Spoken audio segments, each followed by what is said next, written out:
Georgia quarterback Carson Beck's 2025 NFL draft stock has taken a tumble this season, but he still possesses an NFL skill set. We're going to discuss some interesting landing spots for him in the NFL draft. That and more coming up next.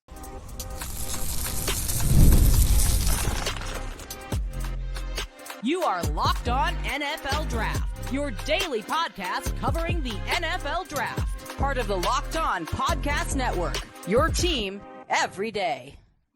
What's up, Locked On family? Welcome back to the Locked On NFL Draft Podcast, your daily podcast. Cover your favorite draft prospects, part of the Locked On Podcast Network, your team every day. I'm your boy, Damian Parson. You can find and follow me on X at DP_NFL. I'm a senior draft analyst, and thank you for making Locked On NFL Draft your first listen today and every day. Shout out for being our everydayers. And you know I got to kick the intro to Mr. LSU himself, Keith Sanchez. You can find and follow him on X at TheTalentCode. You talk to him, baby. What's up, Locked On family? Let's get locked in. This is Keith Sanchez, 2019 national champion, man, and the other side to this dynamic duo that we like to call the Locked On NFL Draft Podcast. And I want to start this podcast off by saying shout out to our everydayers. Thank you for tapping in with us each and every single day. Every listen is greatly appreciated here over at Locked On NFL Draft. Today's show, we are talking about landing spots for Carson Beck. Listen, we didn't say first round. We're talking about landing spots, right? Somewhere where my guy can grow and develop, learn from some type of veteran. Or DP may pull a wild card, man, decide to throw him in there his first year and say get after it. Then we're going to talk about prospects that need the Senior Bowl or the Shrine Bowl. They may need to be independent of their situation, right, to be able to show how they perform and showcase themselves. And then we're going to wrap this thing up. We'll call your shot, right? Steph Curry, we pulling up from 50 feet and saying, hey, this is what's going to happen. This is going to be an action-packed show. Make sure you stay tuned in. DP, let's get into this Carson Beck conversation. This episode is brought to you by PrizePicks. Go to prizepicks.com/LockedOnNFL and use the code, all lowercase, LockedOnNFL to win $50 instantly when you play $5. Best landing spots for Georgia quarterback Carson Beck, a guy that a lot of people had as their consensus QB1 coming into the 2024 college football season, and it just hasn't worked out for Carson Beck this year. 6'4", 220. He has the prototypical size. He has functional mobility. On the season, 2,300 passing yards. He's completed 65% of his passes, about 8 yards per attempt, 17 passing touchdowns, but also 11 interceptions. And the crazy thing about his interceptions, guys, he's got 4 games on the season with 0 interceptions thrown. His interceptions come in bunches this year. Alabama, 3, Mississippi State, 2, Texas, 3, Florida last week. Even in the win, 3 more. He's got to cut these turnovers down. And Keith, this first landing spot is going to be really controversial because it just is. I think a great landing spot for him is the San Francisco 49ers on day 2. At the end of the day, Kyle Shanahan, John Lynch, you got to look in the mirror and ask yourselves, are we paying Brock Purdy north of $40 million a year? Are we? Because we've seen how his play has kind of deteriorated a good bit this year when he doesn't have what I call the Monstars or the Avengers, flanking him. And I think when you talking about a scheme, Kyle Shanahan's scheme would really elevate the game of Carson Beck. I think Carson Beck has better arm talent than Brock Purdy. Of course, he's taller, 6'5", compared to, I think, Brock is maybe 6 foot. He's 6 foot, maybe 6'1". I think if they're not sold on paying him, right? That's going to be the conversation. If you're going to pay him, then cool. But if they're not sold on paying him, if Carson Beck falls to round 2, you can get the best player available, whatever, to help your team in round 1. I have no problem if I'm John Lynch saying, let me go get a guy that he wins with accuracy. He makes the same type of throws between the numbers, dig routes, in breakers, between the hashes, those type of throws. But he also has a little bit more arm talent to be able to throw outside the numbers, where that's where Brock Purdy has struggled majority of his career. I think San Francisco will be, for one, an ideal spot for him. Keith, the other one I had thinking about, the Pittsburgh Steelers. I don't know what the future is at quarterback in Pittsburgh. So you out on Justin, DP. You out on Justin. I'm not out on Justin. I just don't trust them to be in on Justin. Like, you know what I mean? Like, I just don't trust them to be in on Justin. So if they're not sold on Russell Wilson, or if they say, hey, we think Russell got one more good year in him, cool, right? And if they're not sold on Justin Fields, he's a free agent after the season, if I'm not mistaken, because I don't think Chicago picked up his 5th-year option. So I think he's a free agent after the year. So if you don't keep him, that means you're going to need a quarterback to be the young guy to develop behind Russell Wilson. I think that you bring a Carson Beck in. I don't want to start him out the gate. In the right situation, sure, I think he can get by. But I think you allow Russ to play. If Russ is still there, you allow Russ to play. You have Carson Beck watch from the bench, and eventually he comes and takes the mantle and starts to lead your team going forward. I think that's what's going to be big for him, is putting them in the right situation with playmakers. They have some solid options there, tight end that he might be used to in Darnell Washington in terms of seeing and familiarity and everything. Pat Frymuth, George Pickens, another Georgia receiver. I'm just saying that the Georgia ties with that. So yeah, I think Pittsburgh, and like I said, I know the first one was controversial. Niners fans who believe in Brock Purdy absolutely don't want to do that. I'm just saying, think outside the box. If you don't want to pay, do you really want to pay Brock Purdy $50 million a year? I'm gonna tell you, that's a no. DP, I think both of yours are controversial, to be honest. You woke up with like with the curveballs, right? And I'm mad because I might have to spice my pick up some of them, DP. I'm gonna go with the Los Angeles Rams. I think it's a good. I thought about that one. I thought about that one too. I think that'll be a good spot for him. Him just sitting there. I don't think Matthew Stafford is retiring after this year. I think he's gonna come back. Like I think they're rejuvenated and they're finding ways to bounce back and they're finding purpose again, right? I think Aaron Donald, him retiring is like, oh man, okay, Aaron Donald's going, where's this team? And then you're starting to see, hold on. We got a young nucleus here, right? Like this defensive front can get after it. They've done a hell of a job, despite what everybody has said about Les Snead. They've done a hell of a job of drafting, getting that defensive front together. And I just look at Carson Beck being able to sit back there. Sean McVay, he's going to need a coach, right? We talked about it earlier with Kirby Smart consoling him and, kind of trying to get his head together as far as Carson Beck. I think Sean McVay is going to put him in positions to win, right? And if it's not looking right, he's going to pull him to the side. Like, hey, relax, young man. We good. We okay. And then this offense and this scheme is going to do very well for Carson Beck. I think it's just someone he can go sit down for 2 years. I don't think the Rams have a second-round pick. Now, I can't foresee them drafting him in the first round, right? But I think they have a third-round pick, and that's where I would try to take him. Or even if I have to move up to the back end of the second round, if he's still there, I think that would be a good spot because, like you said, the interceptions come in bunches, meaning that you just have to correct it before it goes back. You see him throw one, go holler at him. You know what I'm saying? Because, last year, Keith, he threw 6 interceptions all season. Yeah. Like 6 all season efficient. Last year. Yep. He's efficient. 100%. He was accurate. He played with I feel like watching him, I feel like he's in his own head right now. Like, you know what I mean? Like, this is a player you could just visibly see he's trying too hard. Just go back there, drop back, read the defense, and play within the offense. Now, do I like Mike Bobo's offense? Not necessarily. I do think that, and what's been my comp for Carson Beck this entire time? Jared Goff. And who was Jared Goff's head coach and play caller that got them to the Super Bowl and like helped Jared Goff become the player he is today? Sean McVay, right? And now Jared Goff, he went from one beneficial situation where a lot of weapons and a great offensive play caller to the same situation in Detroit where you got Dan Campbell, who's that kind of father figure, that motivational coach.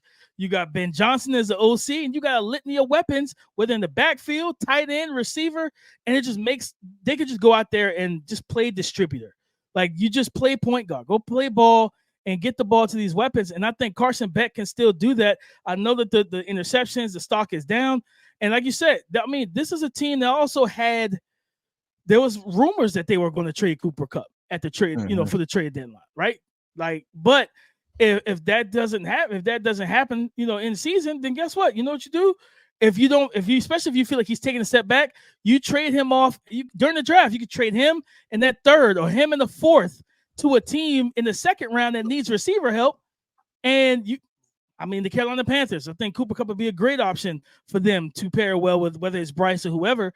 After Bryce coming off that win Sunday, like, yeah, you put Cooper Kupp in that situation and you put him in a pick, like I said, fourth, maybe third. You can get up to the second if you want to go get Carson Beck. If he's falling to the top of the second, you can go ahead and make that move, and you have the assets to do so. I think either of those positions, either one of those teams, the Steelers, the Niners is a long shot because it's just a long shot. It is what it is. But I do think the Rams is a team that came to mind. I said, man, he could be the heir apparent to Matthew Stafford because they don't have one on the roster right now. No, they don't. But DP, let's keep this thing going and flowing, man. And what I want to talk about, prospects that need the Senior or the Shrine Bowl to be able to perform well, to elevate their draft stocks, right, independent of their team. I think this is going to be a really good conversation, so stay tuned. Pre-alcohol probiotic drink by Zbiotics is the world's first genetically engineered probiotic. It was invented by PhD scientists to tackle rough mornings after drinking. Here's how it works. When you drink, alcohol gets converted into a toxic byproduct in the gut. It's this byproduct, not dehydration, that's to blame for your rough next day. Pre-alcohol produces an enzyme to break this byproduct down. Just remember to make Zbiotics your first drink of the night. Drink responsibly, and you'll feel your best tomorrow. Guys, go to zbiotics.com/LockedOnNFL to learn more and get 15% off your first order when you use LockedOnNFL at checkout.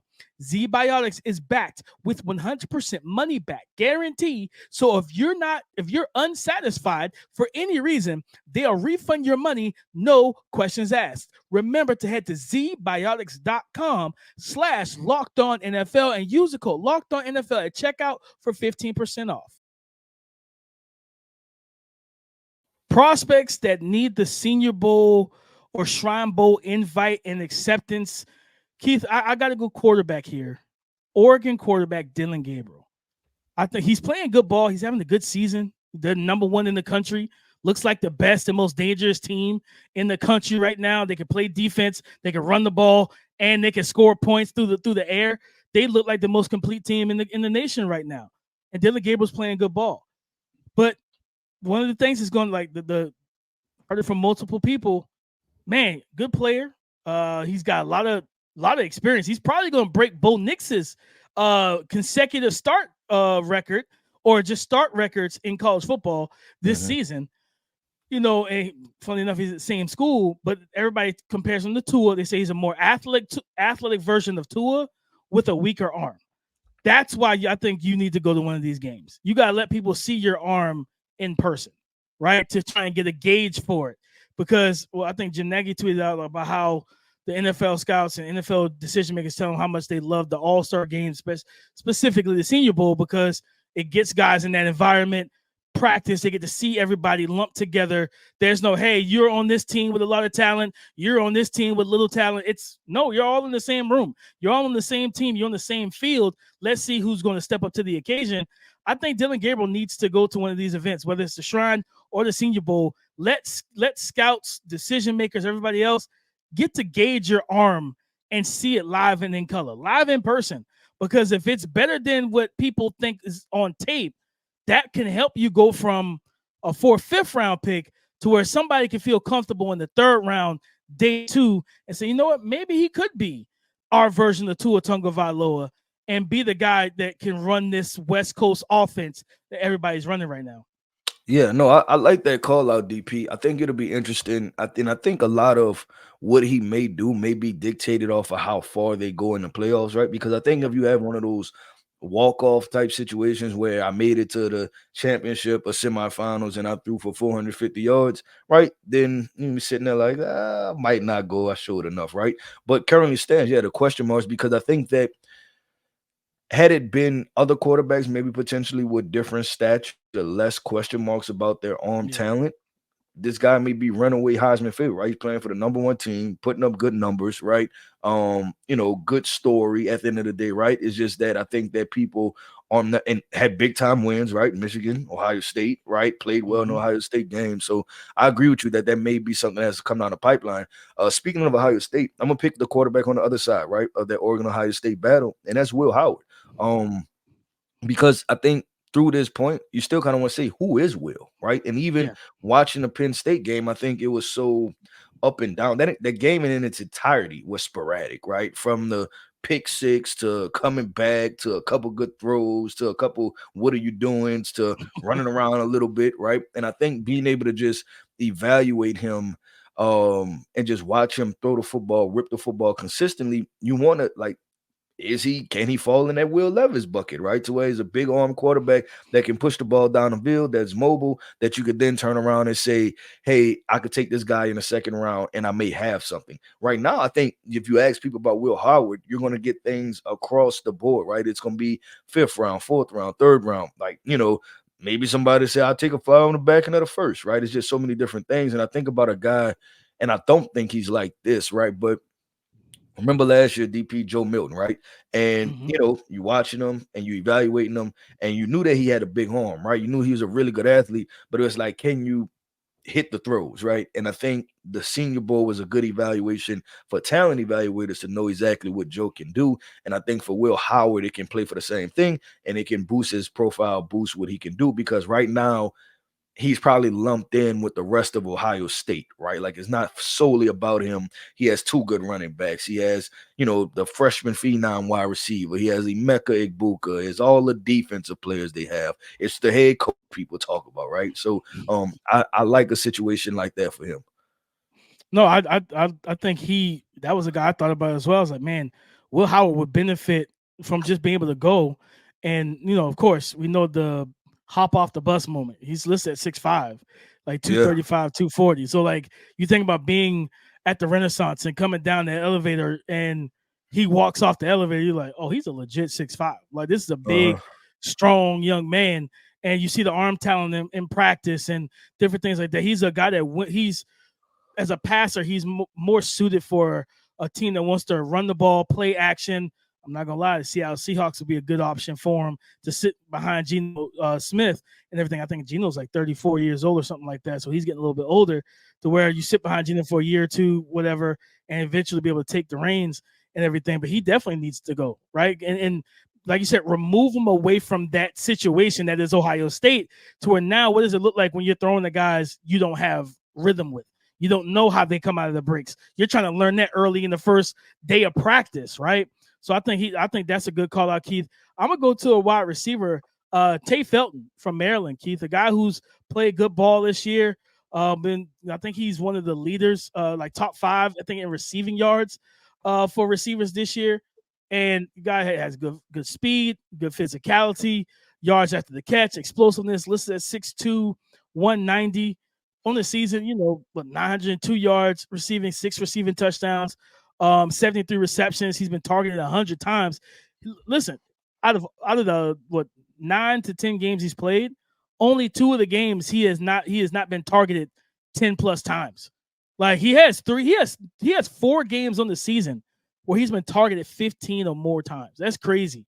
Like that's just how much they rely on him and how much they know that he's the playmaker. We got to get the ball to him. The one-on-ones, we've seen receivers go to the Senior Bowl, especially the Senior Bowl, Shrine Bowl. Those one-on-ones against corners, that's money-making opportunity. That's that money-making drill. Can you go out there against tall, long, athletic, small, athletic, twitchy, whatever, the variety of corners you're going to see at these events, and can you win? Because it's different when we can switch release you, when we can rub route you in a game.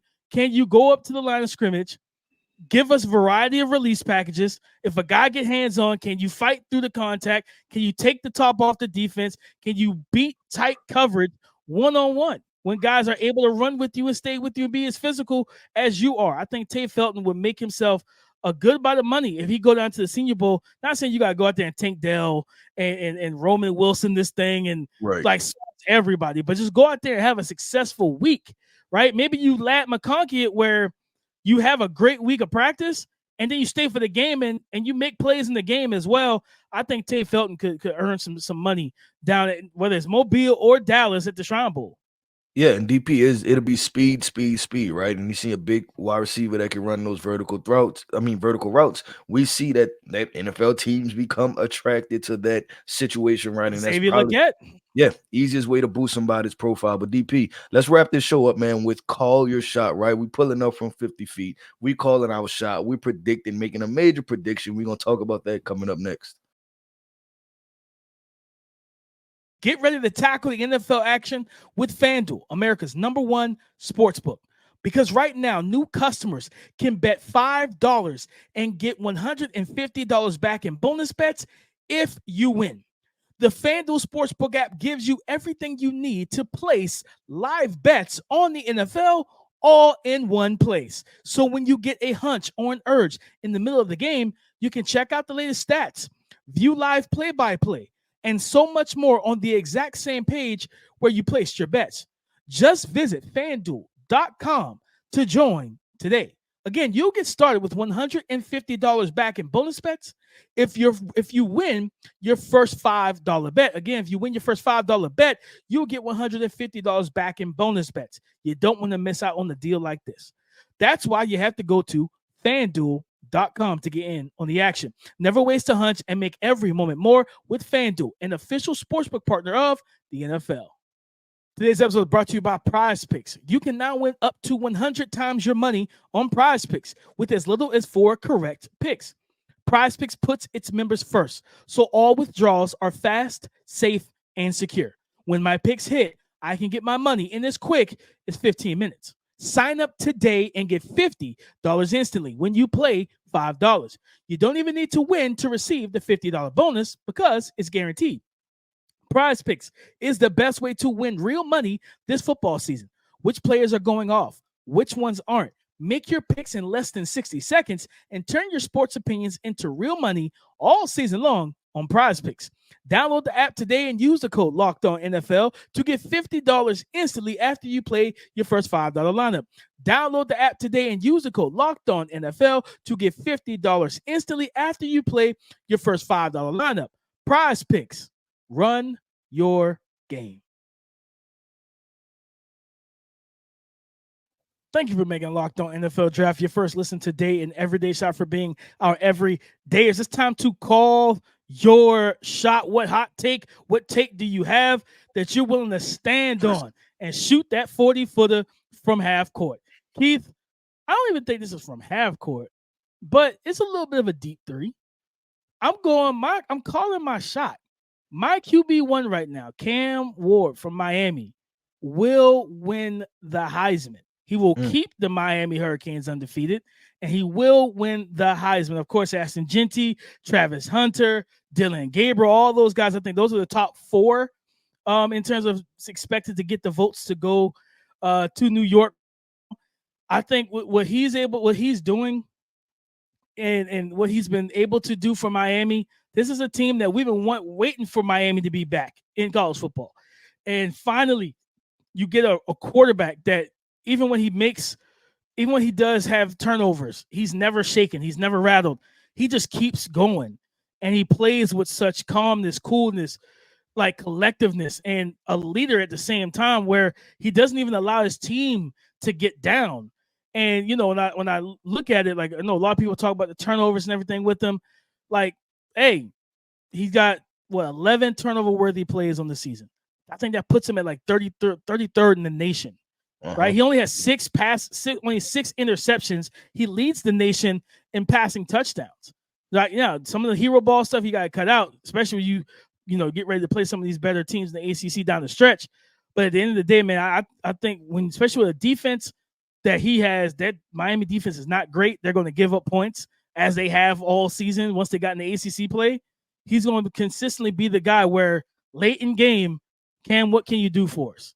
And I think it was last week against I forgot who they played last week. Duke. In the game against Duke, kind of a shootout. They ended up having to come back a little bit. Had the bonehead throw back across the middle of the field. I don't know why he did it, but it was the short memory. He came back on the field the very next drive and threw a touchdown to Xavier Restrepo between 2 defenders. Xavier Restrepo split took it the rest of the way and scored the touchdown. As much as we love Ashton Genty, we love Travis Hunter. Quarterbacks are the money makers, and one thing about the voters, he keeps leading. He's probably going to end up with 40 plus passing touchdowns, like Cam Ward, before this season is over. He's probably going to have, think about ACC championship game, all that type of stuff. He's got 3 games left: Georgia Tech, Wake Forest, and Syracuse. That's what I was looking at, DP. So I think it is a call your shot. You want to know why? Because I think that Cam Ward is definitely deserving of being in the Heisman, right? And I think he's a talented quarterback, right? At the end of the day, super talented quarterback, QB1, QB2, right? Depending on how you want to flip flop it. The thing that we talk about though on this podcast, right, especially in regards to Heisman, is Heisman moments, right? And I just wonder if I don't want to bring the what am I trying to say? The momentum. I didn't want to say the word politics. I want to say the momentum, right? Like, will he be able to build momentum going into the Heisman race? Because you just said the schedule, and that's what I was pulling up. I was looking at the schedule, like, hey, but any primetime games during, like the back end stretch of this, to where everybody can say Cam Ward is that dude, right? And you not only look at it for him, but you look at it for the guys he's going against, right? Ashton Genty is somebody I think is going to have a difficult time, right? The 2 guys that I think he has to worry about is Travis Hunter and Dylan Gabriel. And I say Travis Hunter because, is there a better media attraction than Colorado, right? like that's hard to beat. Even I think DP, what was the game? I think Fox Sports or ESPN Game Day. I don't know why I feel like I seen him on both of them. Travis Hunter, yeah, he went both, right? With his Heisman flag. And it was him and Shador, like, we the Heisman, and it's like, that was pretty good marketing, right? Like, on your bye week, I'm gonna go do some marketing, walk around, take some pictures, kiss some babies, and walk around with my Heisman flag, right? Like, that was pretty good marketing at the end of the day. It was smart. Yeah, and then I look at Dylan Gabriel. Him just being a number 1 team, and I don't think they have any. I'm trying to think. Maybe their last week is a big matchup. I think they have Washington, which is a rivalry game. I don't know if it'd be a big matchup, and I think a couple other, like Maryland, I believe, this upcoming week. So, I think he just has to find ways to, I think, generate the momentum to get there. But I like it, and I think it's a good call your shot, and I think it's deserving. It's just, like there's the politics part of this too. And I wind up saying it, right? I didn't want to say it, but there's a politics part of this too. To be able to generate momentum to become the Heisman favorite. No, 100%. And I think with him, even with some of the highlight runs we've seen from Ashton Genty, and of course the highlight crazy catches we've seen from Travis Hunter and everything. Like, when you look at Cam Ward and those, I think what games, like, he had just like ridiculous highlight throws where you're just like, yeah, like, where it's just like, all right, late game situations, whether it was the Virginia Tech game, the highlight throws against Florida early in the season, Cal, that game, the late game heroics, the game against Louisville, same thing. He's going to have those highlight throws. I think for him is going to be, he goes on the road against Georgia Tech, was a pretty stiff defense. 12 noon kickoff. Everybody be paying attention to him in the early slate. We got to see what the time slot's going to be for Wake Forest and Syracuse or whatever. I can see that Syracuse game probably being like a mid-afternoon game, maybe not prime time, but mid-afternoon. And then, of course, the ACC championship game. I don't know, because Clemson just lost. So I don't know if Clemson makes it or not, because SMU's undefeated. Of course, Miami's undefeated. Cam needs Clemson. He needs to play. You want to see him against Clemson. Like, you want to see him against a team like that with that caliber. I do think that, I think he's going to be able to do enough, and he's going to throw the ball more than enough times in these next 3 games to pad, like, just not even pad the stats, but those stats going to be needed. Like, their defense is just not getting it done in Miami. So it's going to be interesting to see how it plays out. He's going to get that invite, and I think if they go undefeated, they're a top 4 team right now. They could end up being, if they stay undefeated and win the ACC, they're probably a top 2 to 3 team. Yeah, and DP, and I'll say this. I think this has been the biggest toss-up as far as the Heisman race, right? Because usually by now it's one guy or it's two guys, right? You're talking about four, and sometimes people want to put in five guys for a potential Heisman candidate race. And I think that's what's going to make this fun. That's what's going to make us waiting to see who gets the award that night, right? A fun situation because it's really going to be a four-man race. One of the title races that we've seen in a very long time. But DP, that wraps up another episode, man, of the Locked On NFL Draft Podcast. I want to end this podcast off by saying shout out to our everydayers. Thank you for tapping in with us each and every single day, man. Every listener is greatly appreciated here over at Locked On NFL Draft. I am Keith Sanchez. You can find me on X at The Talent Code. That right there, that's my guy, Mr. Damian Parson. And you can find him on X at DP_NFL. And like we like to say, man, y'all come talk to us because we like to talk back. Go subscribe and follow for free on YouTube, wherever you listen to podcasts, to get the latest episode as soon as it is available. Thank you for making Locked On NFL Draft your first listen today and everyday shot, for being our everydayers. On tomorrow's show, guys, you already know what time it is. We got to preview the action for Week 11. Who's going to make a statement? Who are the second-tier prospects and the sleeper prospects to watch on Saturday?